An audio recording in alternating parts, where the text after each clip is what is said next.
Friends, स्वागत है इस चैनल पर। आज के हम इस वीडियो में देखने वाले हैं जो रेलवे एएलपी टेक्नीशियन में ट्रेड से प्रश्न पूछे जाते हैं।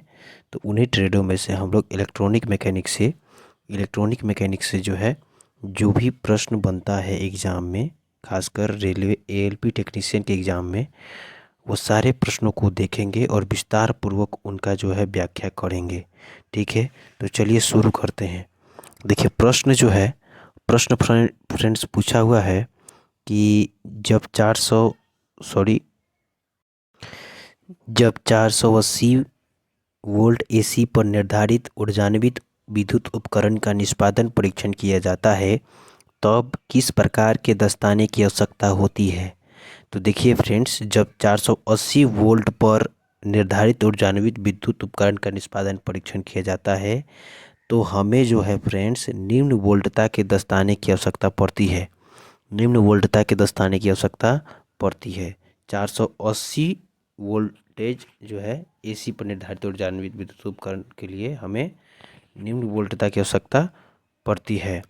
480 और 575 वोल्ट के कार्य के लिए हमें जो होता है अनइंसुलेटेड जो है शरीर के अंगों से न्यूनतम दूरी 12 इंच होती है, और इसलिए रबर के दस्ताने की आवश्यकता हमें होती है। ये जो होता है अन इंसुलेटेड होता है, जिसे हमें क्या होती है, रबर के दस्ताने की ज़रूरत होती है। ठीक है, देखिए यदि वोल्टता उच्च हो तो हम उच्च वोल्टता वाले दस्ताने का प्रयोग करते हैं। ठीक है, 480 वोल्ट के लिए हम लोग निम्न वोल्टता वाले दस्ताने का उपयोग करते हैं, और 480 वोल्ट से जो ज़्यादा है उसके लिए, या उच्च वोल्टता उच्च हो तो उसके लिए जो है हम उच्च वोल्टता वाले दस्ताने का उपयोग करते हैं। अगला हम लोग प्रश्न किए, निम्नलिखित में किसे छोड़कर रखरखाव गतिविधियों के क्रियान्वयन करने के लिए सामान्य पीपीई का इस्तेमाल किया जाता है। सुरक्षा चश्मा, दस्ताने, ईयर प्लग या कार्य अनुमति।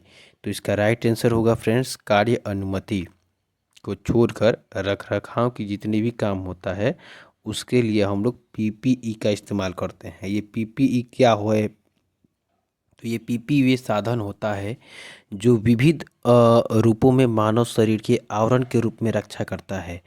पीपीई का जो है फ्रेंड्स फुल फॉर्म होता है पर्सनल प्रोटेक्टिव इक्विपमेंट। ठीक है, ये हमारे क्या करता है, शरीर की रक्षा करता है, मानव शरीर की आवरण के रूप में रक्षा करता है, मानव शरीर की रक्षा में सहायक साधन होता है ये पीपीई। ठीक है, जिस तरह की कोरोना टाइम में एक पीपीई किट पहना जाता था, उसी तरह बिजली से संबंधित कार्य करने के लिए हमें पीपीई का इस्तेमाल करना पड़ता है। ठीक है, देखिए पीपीई के बारे में कुछ बातें बताते हैं। देखिए पीपीई वे साधन होता है, ये आप जान चुके हैं, जो हमारे मानव शरीर के आवरण के रूप में रक्षा करता है। देखिए पीपीई सिर की सुरक्षा, मानव शरीर की, देखिए जैसे पीपीई जो है सिर की सुरक्षा में भी हमें मदद करता है। सिर की सुरक्षा हेतु सुरक्षा हेलमेट या हेयर नेट या बम्प कैंप आदि का हम लोग प्रयोग करते हैं। सिर की सुरक्षा के लिए किन किस चीज़ों का उपयोग करते हैं? तो हेलमेट का, हेयर नेट का और बम्प कैप का उपयोग हम लोग करते हैं। आँखों की सुरक्षा के लिए, तो आँखों की सुरक्षा के लिए सुरक्षात्मक चश्मा और हस्त स्क्रीन चश्मा का प्रयोग करना चाहिए। आँखों की सुरक्षा के लिए सुरक्षात्मक चश्मा और हस्त स्क्रीन चश्मा का प्रयोग करना चाहिए। अगला देखिए, हमारे श्रवण की सुरक्षा के लिए, यानी कान की सुनने की क्षमता के लिए, तो श्रवण की सुरक्षा के लिए ईयर वाल्व या मफ ईयर प्लग आदि का प्रयोग करना चाहिए। पैरों की सुरक्षा के लिए, तो पैरों की सुरक्षा के लिए इसकी सुरक्षा हेतु सुरक्षा बूट, जूते, पैर ढकने की पट्टी, एंकिलेटस आदि का प्रयोग हमें करना चाहिए। ठीक है, अगला जो है शरीर की सुरक्षा हेतु शरीर की सुरक्षा के लिए डंकी जैकेट का प्रयोग करना चाहिए। शरीर की सुरक्षा हेतु डंकी जैकेट का प्रयोग करना चाहिए। Coat, apron coat, body warmer का प्रयोग करना चाहिए। देखिए, शरीर की सुरक्षा के लिए डंकी जैकेट, कोट का, प्रिंट कोट का और बॉडी वार्मर का प्रयोग करना चाहिए। देखिए, कहीं से प्रश्न बन सकता है, एग्जाम में पूछा जा सकता है कि बताइए कि अ, जिस ऊपर हम लोग पढ़े बम्प कैप का जो है उपयोग किन चीज़ों में किया जाता है, किसकी सुरक्षा के लिए किया जाता है, तो वो सिर की सुरक्षा के लिए किया जाता है। तो इस तरह प्रश्न बन जाता है एग्जामों में। देखिए, पीपीई का पूरा नाम जो होता है, ये हिंदी इसका नाम होता है व्यक्तिगत सुरक्षा उपकरण। व्यक्तिगत सुरक्षा उपकरण। और इसका फुल फॉर्म जो होता है पर्सनल प्रोटेक्टिव इक्विपमेंट होता है। इस कारण यह स्पष्ट है कि कार्य अनुमति को छोड़कर हमारे रखरखाव गतिविधियों के क्रियान्वयन करने के लिए पीपीई का इस्तेमाल किया जाता है। पीपीई का पूरा नाम भी जान चुके हैं और पीपीई क्या है और शरीर के विभिन्न अंगों की सुरक्षा किन किन चीज़ों से की जाती है, ये भी हम लोग देख लिए। और यहाँ से प्रश्न एग्जाम में बनता ही है। खासकर रेलवे एएलपी के लिए ही ये वीडियो लाया गया है, रेलवे एएलपी और टेक्नीशियन के लिए। ठीक है, चलिए नेक्स्ट हम लोग प्रश्न देखते हैं। प्रश्न जो है, देखिए प्रश्न है कि इलेक्ट्रॉनिक्स में अवयवों के लिए प्रयुक्त वोल्टेज का मान होता है। इलेक्ट्रॉनिक्स में अवयवों के लिए प्रयुक्त वोल्टेज का मान होता है, कितना होता है? तो चलिए इसका हम लोग राइट आंसर देखते हैं। तो इसका राइट आंसर होगा कि निम्न होता है। जिन विभिन्न अवयवों का उपयोग करके हम लोग इलेक्ट्रॉनिक परिपथ बनाते हैं या इलेक्ट्रॉनिक परिपथ बनाए जाते हैं, वे इलेक्ट्रॉनिक अवयव कहलाते हैं, यानी इलेक्ट्रॉनिक कंपोनेंट्स कहलाते हैं या एलिमेंट्स कहलाते हैं।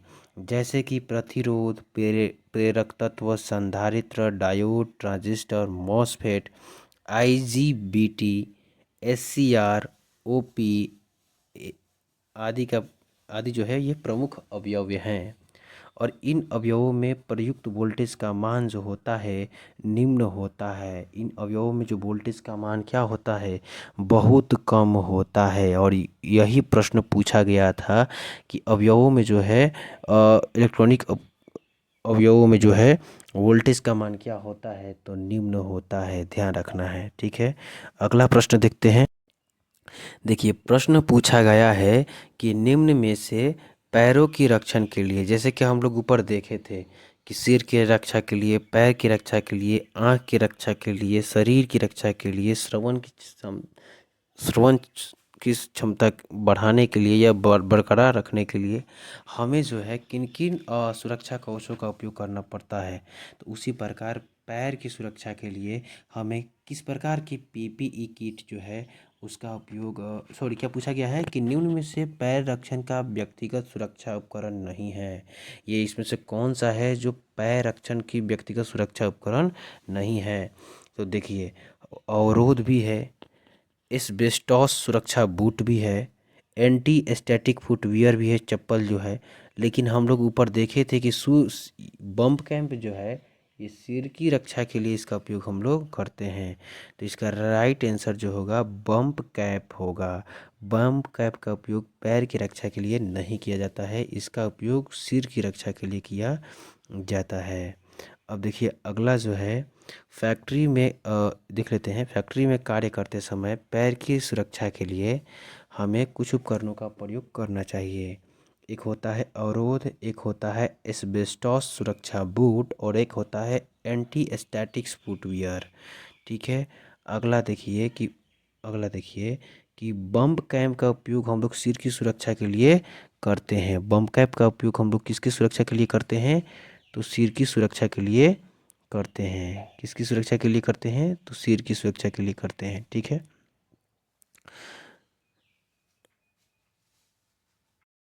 देखिए अगला प्रश्न है कि इलेक्ट्रॉनिक्स मैकेनिक ट्रेड में जो प्रयुक्त अवयव होते हैं, एलिमेंट होते हैं, इनमें से कौन होते हैं? यानी इलेक्ट्रॉनिक मैकेनिक ट्रेड में प्रयुक्त अवयव कौन सा होता है? तो प्रतिरोध भी होता है, संधारित्र भी होता है और प्रेरक भी होता है। तो इसका राइट आंसर जो होगा फ्रेंड्स कि उपयुक्त में से सभी होगा। इसका राइट आंसर क्या होगा? उपयुक्त में से सभी होगा। अब देखिए, इलेक्ट्रॉनिक्स मैकेनिक में प्रयुक्त अवयव जो होते हैं जैसे कि प्रतिरोध, प्रेरक, संधारित्र, diode, transistor, MOSFET, IGBT, SCR, photo diode, प्रकाश उत्सर्जक डायोड, ऑपरेशनल एम्पलीफायर आदि प्रमुख इलेक्ट्रॉनिक अवयव हैं। ये सारे क्या हैं? ये इलेक्ट्रॉनिक मैकेनिक के कुछ एलिमेंट्स हैं, कंपोनेंट्स हैं, जिनका नाम आपको याद रखना है और एग्जाम में पूछा जा सकता है। अगला प्रश्न हम लोग देखते हैं। प्रश्न है, देखिए प्रश्न जो है कि ट्रेनी को निम्न में से किसका ज्ञान आवश्यक रूप से होना चाहिए। देखिए, तो जो भी ट्रेनी व्यक्ति है उसको निम्न में से जो है सोल्डरिंग का भी ज्ञान होना चाहिए, इलेक्ट्रॉनिक्स के सारे उपकरण यानी अवयवों यानी कंपोनेंट्स का भी ज्ञान होना चाहिए, और अगला जो है विद्युत लाइन से सुरक्षा का भी ज्ञान होना चाहिए। ठीक है, तो इसका राइट आंसर क्या होगा? उपयुक्त में से सभी होगा। ट्रेनी को निम्नलिखित का ज्ञान होना अति आवश्यक है। सोल्डरिंग का ज्ञान, जिससे कि वह किसी भी अवयवों को आसानी से जोड़ सके। विभिन्न इलेक्ट्रॉनिक्स अवयवों का ज्ञान होना चाहिए। अगला देखिए, अगला जो है विद्युत लाइन से सुरक्षा का भी ज्ञान होना अति आवश्यक होता है। हम लोग नेक्स्ट प्रश्न देखते हैं। देखिए प्रश्न पूछा गया है कि प्राथमिक उपचार बॉक्स जो होता है, प्राइमरी जो हम लोग ठीक कहते हैं प्राइमरी उपचार जिसे कहा जाता है, उस बॉक्स में जो है घाव भरने की कौन सी ट्यूब रखी हो जाती है। तो प्राथमिक उपचार बॉक्स में घाव भरने की कौन सी ट्यूब रखी जाती है। तो चलिए इसका राइट आंसर देखते हैं और उसके बारे में बताते हैं। तो देखिए, तो बीटाडीन होता है। ठीक है, देखिए सोफ्रामाइसिन ये सारी चीज़ें नहीं होता है। प्राथमिक उपचार बॉक्स जो होता है एक ऐसा किट होता है जिसमें आपातकालीन स्थिति में उपयोग होने वाली दवाइयाँ, उपकरण, कॉटन पट्टी, डिटॉल, बैंडेड इत्यादि रखे जाते हैं। और इसी में एक होता है बीटाडिन की ट्यूब, जो कि घाव भरने के काम में आता है। ठीक है, अगला हम लोग प्रश्न देखते हैं। प्रश्न जो है, निम्न में से कृत्रिम श्वसन विधि है।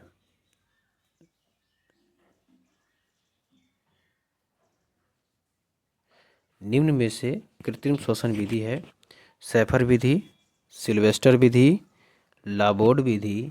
तो उपयुक्त में से सभी, यानी ये तीनों जो विधि पर वर्णित है ये सारे विधि जो हैं कृत्रिम श्वसन की विधि हैं। सैफर विधि जो होता है इसमें पीड़ित को छाती के बल लिटाया जाता है और कृत्रिम श्वसन दिया जाता है सैफर विधि में। सिल्वेस्टर विधि में क्या होता है कि उसमें पीड़ित को जो है पीठ के बल लिटाया जाता है। ठीक है, और तीसरा जो होता है मुंह से मुंह में हवा भरना, यह पीड़ित की घायल अवस्था में सबसे अधिक उपयुक्त विधि मानी जाती है। ठीक है, अगला हम लोग प्रश्न देखते हैं।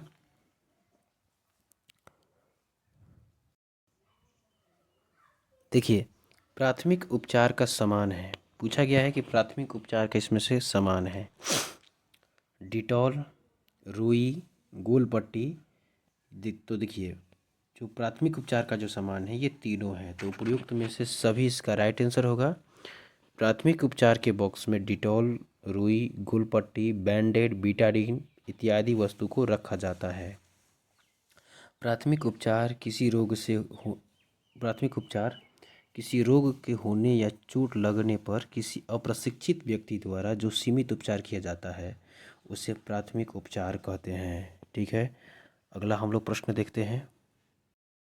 देखिए प्रश्न पूछा गया है कि निम्न में से कौन सा उपकरण इलेक्ट्रॉनिक्स मैकेनिक ट्रेड से संबंधित नहीं है। इसमें से पूछा गया है, कुछ उपकरण का नाम दिया गया है और पूछा गया है कि इनमें से कौन सा उपकरण जो है इलेक्ट्रॉनिक मैकेनिक से संबंधित नहीं है। तो देखिए ईसीजी ये भी इलेक्ट्रॉनिक मैकेनिक से संबंधित है, कंप्यूटर भी है और फैक्स मशीन भी है। तो इसका राइट आंसर जो होगा डी होगा, उपयुक्त में से सभी होगा। तो निम्नलिखित दिए गए सभी उपकरण इलेक्ट्रॉनिक्स मैकेनिक ट्रेड से संबंधित है, जैसे कि ECG, computer, fax machine, mobile, tape recorder, ये सारे क्या हैं? ये इलेक्ट्रॉनिक मैकेनिक ट्रेड से संबंधित जो है क्या है उपकरण हैं। अगला हम लोग देखते हैं प्रश्न। देखिए प्रश्न है कि सुरक्षा उद्देश्य के लिए यदि आप कई प्रकार के खतरों को बताना चाहते हैं सुरक्षा के उद्देश्य के लिए यदि आप कई प्रकार के खतरों को बताना चाहते हैं तो उसे आप किस शब्द का इस्तेमाल करेंगे। तो देखिए, बहुत सारे खतरों को बताना चाहते हैं तो उसके लिए खतरा शब्द का उपयोग किया जाता है। इसका राइट आंसर डी होगा। सुरक्षा उद्देश्य के लिए आप कई प्रकार के खतरों को बताना चाहते हैं तो उसके लिए खतरा शब्द का प्रयोग करेंगे। जिससे कोई व्यक्ति सावधान हो जाए। किसी ट्रेनी को कार्यस्थल पर सुरक्षा की दृष्टिकोण से होने वाले खतरों से सचेत करने के लिए बताना चाहते हैं तो उसके लिए खतरा शब्द का उपयोग करना चाहिए और प्रयोग करेंगे। ठीक है। देखिए, प्रश्न है कि विद्युतीय उपकरणों में अग्निशमन के लिए निम्न में से किसका इस्तेमाल किया जाता है। तो अग्निशमन के लिए जो है खासकर विद्युत उपकरणों में CO2 और सूखा पाउडर जैसे अग्निशामक का उपयोग किया जाता है। तो इसका राइट आंसर होगा CO2 और सूखा पाउडर। देखिए, विद्युत उपकरणों में अग्निशमन के लिए सूखा पाउडर और CO2 और कार्बन टेट्राक्लोराइड का आदि का प्रयोग किया जाता है। CO2 कार्बन टेट्राक्लोराइड इस सब का प्रयोग किया जाता है। उसके बाद देखते हैं, विद्युत उपकरणों में लगी आग को बुझाने के लिए किसी भी परिस्थिति में फोम या द्रव का उपयोग नहीं किया जाता है। क्योंकि फोम में क्या होता है, थोड़ा जल की मात्रा होता है जिससे झटका लगने का जो है क्या है खतरा बना रहता है। इसलिए फोम का उपयोग इसमें नहीं करते हैं। इसके लिए कार्बन टेट्राक्लोराइड उपयुक्त है, CO2 उपयुक्त है और सूखा पाउडर उपयुक्त है। अगला प्रश्न देखते हैं। देखिए, निषेध संकेत के लिए इस्तेमाल होने वाला आकार है। तो देखिए, निषेध यानी मना करने वाले संकेत के लिए इस्तेमाल जो किया जाता है वो गोलाकार संकेत इस्तेमाल किया जाता है। इसका जो निषेध संकेत के लिए इस्तेमाल होने वाला आकार जो होता है गोलाकार होता है। क्या होता है, गोलाकार होता है। इसका राइट आंसर होगा गोलाकार। थोड़ा देखते हैं इनके बारे में। यह कुछ इसी प्रकार होता है। ठीक है। जैसे निषेधात्मक चिन्ह वृत्ताकार आकार में बनाए जाते हैं। इन संकेतों के द्वारा विशेष प्रकार के कार्य करने को मना किया जाता है। वृत्ताकार में ये संकेत लाल रंग के बॉर्डर होता है। इसके देखिए आसपास में क्या होते हैं, लाल रंग का बॉर्डर होता है और बीच में क्या किया जाता है, लाले रंग से ही क्या होता है, क्रॉस बना होता है। श्वेत पर्दे पर काले रंग की आकृति बनाई जाती है और इसके जो पृष्ठभूमि पेज होता है वो श्वेत होता है और इस पे काले रंग की क्या बनाई जाती है, आकृति बनाई जाती है जिस चीज़ की मना करना पड़ता है। ठीक है। निषेधात्मक संकेत जैसे कि धूम्रपान न करना, आग न जलाना, भागने के लिए मना करना, इन सारी चीज़ों के लिए इसका उपयोग किया जाता है और इसका आकार पूछा जाता है। तो इसका आकार जो होता है गोल होता है। ठीक है। भार उठाने की गतिशील विधि में पाँवों के बीच अंतर होना चाहिए। तो भार उठाने की गतिशील विधि में पाँवों के बीच अंतर होना चाहिए कितने इंच का। तो इसका जो राइट आंसर होगा 18 इंच का अंतर होना चाहिए। कितने इंच का, 18 इंच का अंतर होना चाहिए। भार उठाने की गतिशील विधि में पाँवों के बीच का अंतर 18 इंच होना चाहिए। यदि अंतर कम रहेगा तो संतुलन नहीं बन पाएगा। ठीक है।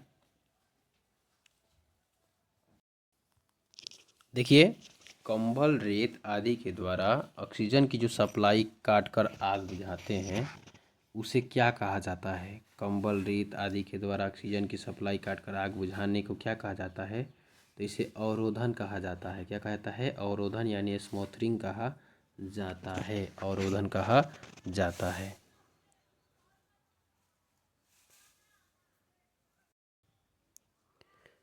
देखिए, कंबल, रेत आदि के द्वारा जो है ऑक्सीजन की सप्लाई काट कर आग बुझाना अवरोधन कहलाता है। इस प्रकार के लगे आग को बुझाने वाले यंत्रों में जल के स्थान पर वायु दाब के साथ चूर्ण भरा जाता है और यह चूर्ण ज्वलनशील नहीं होता है और न ही जलने में सहायक होता है।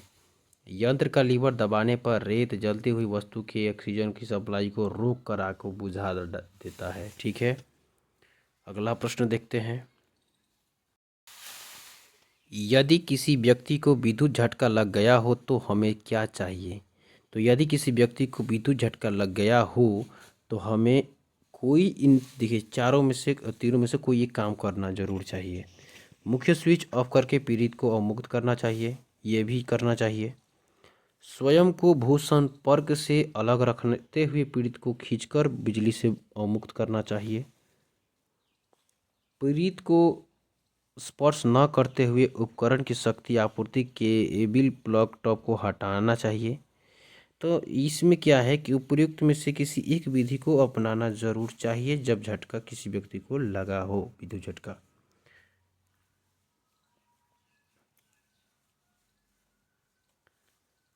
यदि किसी व्यक्ति को विद्युत झटका लग गया हो तो हमें निम्नलिखित विधि अपनाना चाहिए। मुख्य स्विच ऑफ करके पीड़ित को मुक्त करना चाहिए। स्वयं को भू संपर्क से पृथक अलग रखते हुए पीड़ित को खींचकर विद्युत संपर्क से अलग करना चाहिए।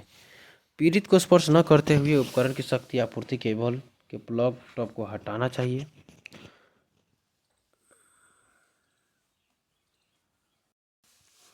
देखिए, अग्निशमन के लिए जल की फुहार को प्रभावी रूप से प्रयोग किया जा सकता है जबकि आग लगी हो। ठीक है, तो किसमें आग लगी हो तब हम लोग जल की फुहार का उपयोग कर सकते हैं। तो देखिए, लकड़ी, कागज़, वस्त्र आदि में जब इसी में अगर आग लगी हो तो क्या हो, हम लोग जल की फुहार का उपयोग कर सकते हैं। लकड़ी, कागज़, वस्त्र आदि में आग लगने पर अग्निशमन के लिए जल की फुहार को प्रभावी रूप से प्रयोग किया जा सकता है। इस प्रकार की लगने वाले आग को ए श्रेणी में रखा जाता है। ठीक है, बी श्रेणी में रखा जाता है पेट्रोलियम संबंधित चीज़ों में लगी हुई आग को, जैसे पेट्रोल, डीजल, केरोसिन तेल, इन सब में उसे किस में रखा जाता है, यानी तरल चीज़ को रखा जाता है बी में, और सी में जो है गैस वाले चीज़ों को रखा जाता है, और डी में विद्युत उपकरण वाले चीज़ों से लगी आग को रखा जाता है। इस प्रकार लगने वाली आग को क्लास ए अग्नि में रखा जाता है और इसके आग को शमन करने के लिए प्रेशराइज्ड वाटर एंड फोम अथवा बहु सूक्ष्म रसायन अग्निशमन का इस्तेमाल करना चाहिए। दहन के लिए आवश्यक है, क्या आवश्यक है, तो देखिए, दहन के लिए हमें ईंधन भी आवश्यक है, ऑक्सीजन भी आवश्यक है और ऊष्मा भी आवश्यक है। तो इसका राइट आंसर होगा ए, यानी दहन के लिए ईंधन, ऑक्सीजन, ऊष्मा की आवश्यकता होती है। दहन चाहे पेट्रोल इंजन का हो या डीजल इंजन का हो या गैस इंजन का हो, ईंधन को जलाने के लिए ऑक्सीजन एवं ऊष्मा की आवश्यकता होती ही है। दहन के बाद ही वाहन को शक्ति प्राप्त होती है जिससे वह आगे बढ़ता है। ईंधन, ऑक्सीजन और ऊष्मा में से किसी एक की अनुपस्थिति में ईंधन दहन नहीं हो सकता है और इसलिए ये तीनों मुख्य रूप से आवश्यक है। देखिए, प्रश्न पूछा गया है कि चेतावनी चिन्ह का आकार कैसा होता है। तो चेतावनी चिन्ह का जो आकार जो फ्रेंड्स होता है वो कैसा होता है, त्रिभुजाकार होता है। कैसा होता है, त्रिभुजाकार होता है। और निषेधात्मक जो चिन्ह का जो है आकार होता है वो गोलाकार होता है। निषेधात्मक चिन्ह का जो आकार होता है वो गोलाकार होता है और चेतावनी चिन्ह का जो आकार होता है यह त्रिभुजाकार होता है। आप देख सकते हैं RRB Guwahati assistant loco pilot में ये पूछा गया है 2006 में। इस प्रकार के प्रश्न जो है बार बार एग्जामों में बनते हैं, तो इस पर ध्यान रखना है। देखिए, चेतावनी चिन्ह का आकार त्रिभुजाकार होता है तथा इनको पीले रंग पर काले रंग की आकृति द्वारा प्रदर्शित किया जाता है। कुछ चेतावनी संकेत जैसे कि आग का भय, बिजली के झटके का भय, विषैले पदार्थ विस्फोट का भय, इसके लिए हम लोग जो है चेतावनी चिन्ह का उपयोग करते हैं और इसका आकार जो होता है त्रिभुजाकार होता है। भारी भार उठाते समय इसमें से क्या करना चाहिए, अपनी पीठ को आगे की ओर झुका रखें, अपनी पीठ को सीधी रखें, अपनी पीठ के पीछे कोई झुका कर रखें। तो इसका जो राइट आंसर होगा कि अपनी पीठ को सीधी रखें। भारी भार उठाते समय पीठ को अधिक से अधिक सीधा रखने की कोशिश करनी चाहिए तथा टांगों के बल पर बोझ को उठाना चाहिए। मजदूर को बोझ उठाने की अपनी सामर्थ्य का ज्ञान होना चाहिए। ये नहीं कि वो जितना उठा सकता है उससे ज़्यादा की वज़न उठाने का प्रयास करे। तो कोई भी मजदूर अगर बोझ उठा रहा है तो वो अपनी शक्ति का ज्ञान उनको होना चाहिए तथा कभी भी सामर्थ्य से अधिक बोझ उठाने की कोशिश नहीं करना चाहिए। ठीक है, तो फ्रेंड्स आज के इस वीडियो में हम आज बीसी प्रश्न का व्याख्या करेंगे। नेक्स्ट के वीडियो में कोशिश करेंगे कि हम 20 से अधिक वीडियो प्रश्नों का जो है व्याख्या करें। और ये फ्रेंड्स इतना हमसे भरोसा ज़रूर रखिए कि ये जितने भी प्रश्न कराएंगे एक भी प्रश्न आपके रेलवे एएलपी टेक्नीशियन में जो है छूटेगा नहीं, ठीक है। मतलब कि 75 प्रश्न पूछे जाते हैं और 60 मिनट में उसका जवाब देना पड़ता है। तो आप उम्मीद रखिए कि 75 तो नहीं बता सकते हैं, लेकिन हाँ फिर भी कंफर्म है कि 70 से 73 के आसपास जो है प्रश्न पूरा लड़ेगा, ठीक है। क्योंकि प्रश्न कहीं से नहीं, पूछे हुए प्रश्न को ही डाला जाता है और थोड़ा व्याख्या हम लोग कर लेते हैं। तो जो पूछे हुए प्रश्न नहीं है उन